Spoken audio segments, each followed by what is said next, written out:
The relationship between the two words text and textile is obvious from an auditory perspective due to the similarity of the sounds. However, this communion is even more evident when we refer to the etymology of the first word, textum, tissue in Latin, and by analogy, the network of discourse. Both words come from the same root, and in this case, we could ask ourselves which came first, text or textile. I won't solve the enigma today, however, I might say that both words are very closely related, and literary works have long been associated with creating a material composed of many strands of thread. Marcela, Vladimir, and I identified the relationship between both means of expression and decided to bring both artistic manifestations to fruition in our workshop. Our program was created to listen to the concerns of the Latinx community in Nashville and to allow them to express themselves through art and language. We have seen firsthand the interests and needs of the members and change agents in the Latinx community about having more places, equity, and opportunities to express themselves and tell their stories. There are not enough spaces for the Latinx community to be creative, and even fewer opportunities to engage in a fruitful dialogue with Americans. That is why we are here today to break the wall. In the literary and creative writing workshop sessions, we analyze texts whose topics deal with violence, race, gender, migration, and identity. These critical readings sparked a debate and acted as models. The participants could either follow or reject the canonical text.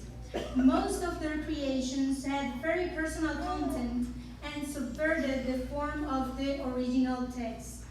What strikes me the most is the originality of our participants' works and their ability to be vulnerable.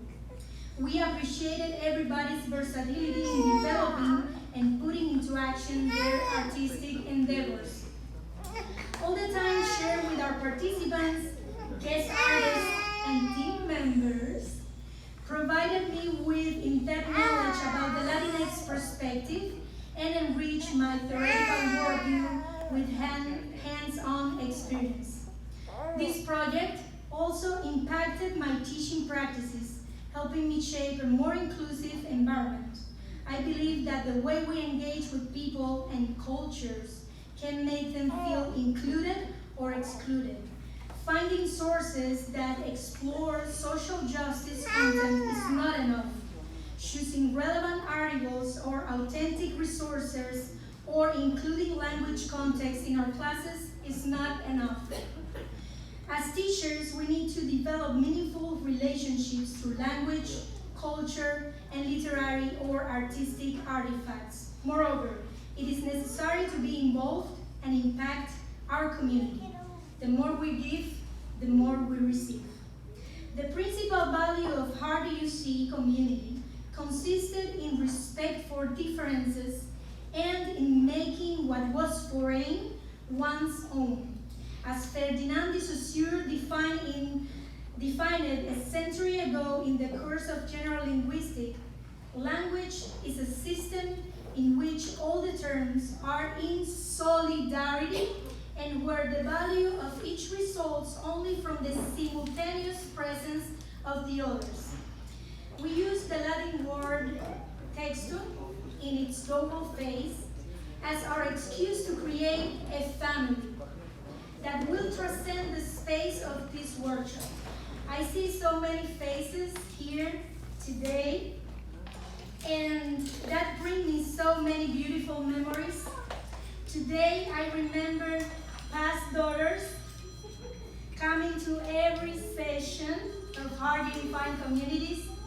I recall my tears while reading My Little Girl by Ángeles and Carta a Palacio by Tatiana, and sharing the nostalgic point of view of mi pueblo, or sharing the Exodus experience with Marcela, Vladimir, and Nadiana. Moreover, I had the incredible opportunity to travel to the very uniqueness of a black hole guided by Fernando.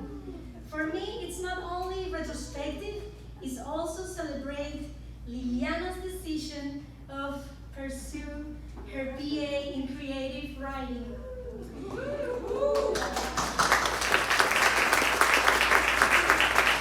I witnessed how much joy could be brought to a piece of paper or fabric, how much happiness could embrace the act of sewing and writing. Our heart unifying community sessions were a collective healing space and a place to grow. And we all learned to serve